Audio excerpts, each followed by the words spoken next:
ওচৰলৈ কুৰাণখন লৈ যাম কি হয় নাজানো আদালতে কি ক'ব মই ক'ব নোৱাৰো কিন্তু কুৰাণখন কিন্তু কাঠগড়াত উঠিব সেইটো নিশ্চিত জানিব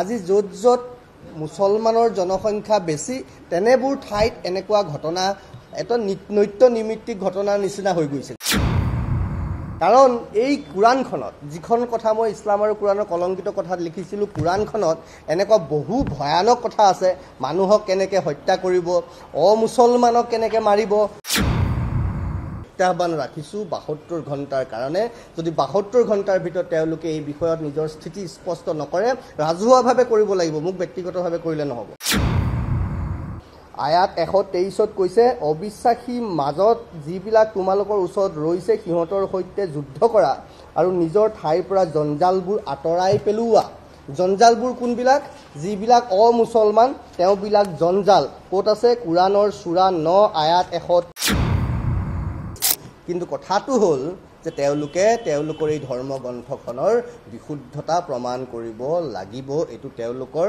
আগত আমি প্ৰত্যাহ্বান ৰাখিছো ৭২ ঘণ্টাৰ কাৰণে যদি ৭২ ঘণ্টাৰ ভিতৰত তেওঁলোকে এই বিষয়ত নিজৰ স্থিতি স্পষ্ট নকৰে ৰাজহুৱাভাৱে কৰিব লাগিব মোক ব্যক্তিগতভাৱে কৰিলে নহ'ব যদি নকৰে তেতিয়াহ'লে সোমবাৰ মঙলবাৰে ৭২ ঘণ্টাৰ পিছত আমি মহামান্য আদালতৰ ওচৰলৈ কুৰাণখন লৈ যাম কি হয় নাজানো আদালতে কি ক'ব মই ক'ব নোৱাৰো কিন্তু কুৰাণখন কিন্তু কাঠগড়াত উঠিব সেইটো নিশ্চিত জানিব আপোনালোক সকলোকে আজি সংবাদ মেললৈ স্বাগতম জনাইছো বিষয়টো আপোনালোকে জানে যে ২২ এপ্ৰিলৰ দিনা জম্মু কাশ্মীৰত পেহেলগামত যিটো ঘটনা ঘটিলে ধৰ্মৰ আধাৰত ধৰ্ম সুধি যি ধৰণে হিন্দু লোকক ইছলামিক মৌলবাদী সন্ত্ৰাসবাদীয়ে হত্যা কৰিলে এই ঘটনাটোৰ পিছত আজি যিটো পৰিৱেশ হৈছে আজি আমি আপোনালোকক এইখিনি কথাহে ক'ব আহিছোঁ যে বিগত ৭-৮ বছৰৰ পৰা আমি যিবোৰ কথা কৈ আছিলোঁ যে এনেকুৱা ধৰণৰ নৰসংহাৰ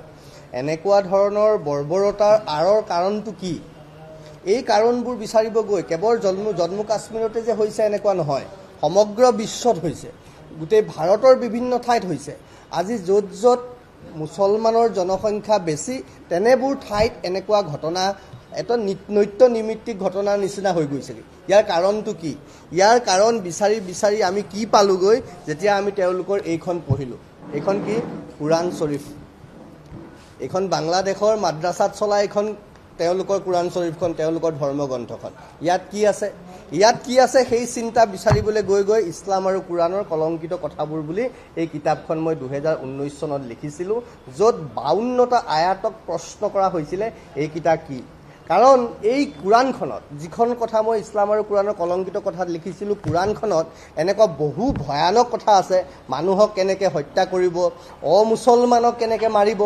ইছলামেই যে একমাত্ৰ ধৰ্ম সূৰা ৩ আয়াত ১৯ত স্পষ্টকৈ দিছে বিশ্বত একমাত্ৰ ধৰ্ম ইছলাম তাৰ বাহিৰে পৃথিৱীত কোনো ধৰ্ম নাই বাকী ধৰ্মৰ মানুহক মাৰি পেলাব লাগে কাটি পেলাব লাগে এই কথাবোৰ স্পষ্টকৈ কোৱা আছে আৰু কোৱা হৈছে সূৰা ৯ আল বাকাৰা আয়াত ১২৩ত কৈছে অবিশ্বাসী মাজত যিবিলাক তোমালোকৰ ওচৰত ৰৈছে সিহঁতৰ সৈতে যুদ্ধ কৰা আৰু নিজৰ ঠাইৰ পৰা জঞ্জালবোৰ আঁতৰাই পেলোৱা জঞ্জালবোৰ কোনবিলাক যিবিলাক অমুছলমান তেওঁবিলাক জঞ্জাল ক'ত আছে কুৰাণৰ সূৰা ৯ আয়াত ১২৩ তাৰ পিছত কি বুলি কৈছে আপোনালোকৰ বুকু কপি উঠিব যে সূৰা ৪ আয়াত ১৪৪ অমুছলমানৰ লগত বন্ধুত্ব কৰিব নালাগে আকৌ কি বুলি কৈছে যে ইছলামী ৰাজ কায়েম কৰাৰ কথা কৈছে সূৰা ৪ আয়াত ১৩৩ কি বুলি কৈছে গতিকে দেশৰ পুৰণি গাঁথনি বদলাই দি তেওঁ নতুন ইছলামী ৰাজ কায়েম কৰিব এই কথাবোৰ এইখন কিতাপত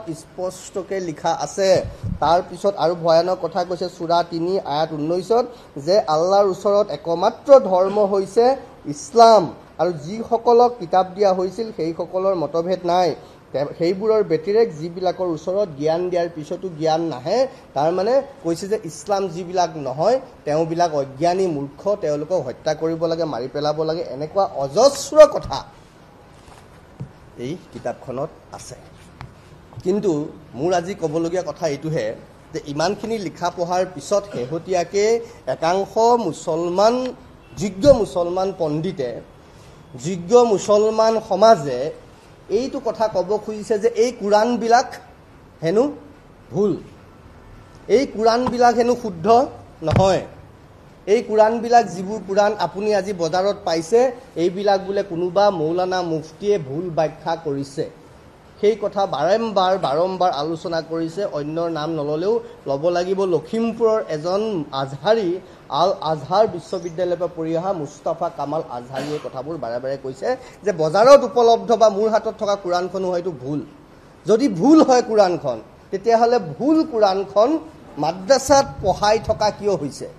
ভুল কোৰাণখন পঢ়াই সাধাৰণ মুছলমানখিনিক বিপথে পৰিচালিত কৰি হত্যা কৰিবলৈ, সন্ত্ৰাসবাদী হ'বলৈ বাধ্য কোনে কৰাইছে? সেইখিনিও কিন্তু মৌলানা মুফতি, সেইখিনিও ইছলাম ধৰ্মৰ কোনোবা ধৰ্মগুৰুৱেই। এতিয়া আমি কি বিচাৰিছোঁ? আমি বিচাৰিছোঁ যে কোৰাণৰ বিশুদ্ধতা প্ৰমাণ হওক। সঁচা কোৰাণ কি ৰাজহুৱা কৰক। অসমত জমিয়ত উলেমা আছে, আৰু কিবা কিবি আছে, দেওবন্দী আছে, আমুকত আছে, তামুকত আছে, যত যিমান মুছলমান সংগঠন আছে, যত যিমান মুছলমান ধৰ্মীয় সংগঠন আছে, তেওঁলোকলৈ মই ৭২ ঘণ্টা সময় দিছোঁ কুটুম্ব সুৰক্ষা পৰিষদৰ ফালৰ পৰা। তেওঁলোকে কোৰাণৰ বিশুদ্ধতা প্ৰমাণ কৰক। আচলতে কোৰাণ কি?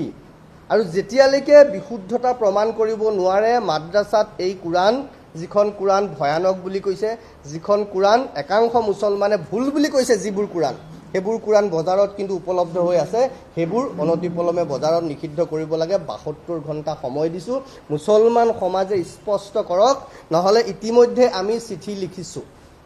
ক'লৈ লিখিছোঁ? কিতাপো আছে আমাৰ হাতত। 2খনকৈ কিতাপ আমি এই বিষয়ত লিখিছিলোঁ যে শংকৰৰ দেশত অপ্ৰাসংগিক আজান কিয় আৰু ইছলাম আৰু কোৰাণৰ কলংকিত কথাবোৰ। এই 2খন কিতাপৰ উদ্ধৃতি দি এই 2খন কিতাপ লৈ কোৰাণক প্ৰশ্ন কৰি আমি মহামান্য আদালতলৈ আমি যাম। তাত গৈ আমি প্ৰশ্ন কৰিম, যদি এইখনত প্ৰকৃততে সেই ভয়ানক কথাবোৰ আছে, তেতিয়াহ'লে এই কিতাপখন, মানুহ হত্যাকাৰী এই কিতাপখন কেনেকৈ সমাজত প্ৰচলিত হৈ আছে, কেনেকৈ মানুহ হত্যা কৰাৰ শিক্ষা দৈনিক মাদ্ৰাছাত দিয়া হৈছে, এই কথাবোৰ আইনে আমাক উত্তৰ দিব লাগিব।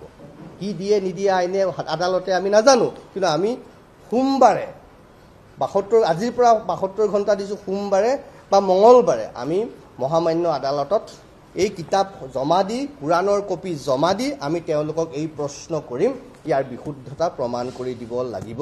যেতিয়ালৈকে বিশুদ্ধতা প্ৰমাণ নহয়, তেতিয়ালৈকে এইখন নিষিদ্ধ কৰি ৰাখিব লাগিব।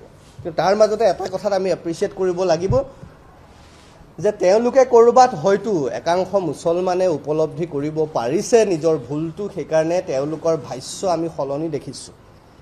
এইটোত আমি ভাল পাইছোঁ। মোৰ আশ্ৰমত চাণক্যপীঠ চন্দ্ৰপুৰত যি আছে গুৱাহাটীত, তাতে 2জোপা ফুল গছ মই ফটো তুলি লৈ আহিছোঁ আপোনালোকৰ কাৰণে, মৰি গৈছিল এক প্ৰকাৰে। এজোপা জবা ফুল, এজোপা ধতুৰা, 2জোপা এক প্ৰকাৰে মৰি গৈছিল। মোৰ লগত থকা তালুকদাৰে কৈছে এইবোৰ মৰি যাব, এইবোৰ আৰু নহয়। মই বোলো ৰচোন, কেইদিনমান মৰম কৰোঁ, ভাল কথা কওঁ, ধুনীয়া কথা কওঁ, কিজানিবা যি উঠে। মই আপোনালোকে ফটো চালে ভাল পাব। এতিয়া যি উঠিছে, ওপৰ ফালটো মৰি গৈছে, তলফালৰ পৰা সেউজীয়া পাত ওলাইছে।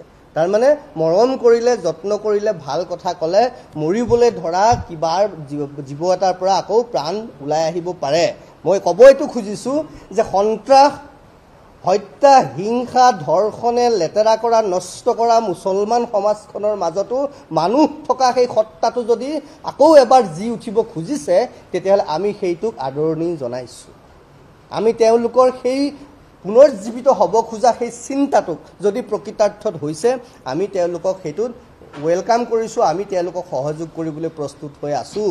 কিন্তু কথাটো হ'ল যে তেওঁলোকে তেওঁলোকৰ এই ধৰ্মগ্ৰন্থখনৰ বিশুদ্ধতা প্ৰমাণ কৰিব লাগিব। এইটো তেওঁলোকৰ আগত আমি প্ৰত্যাহ্বান ৰাখিছোঁ ৭২ ঘণ্টাৰ কাৰণে।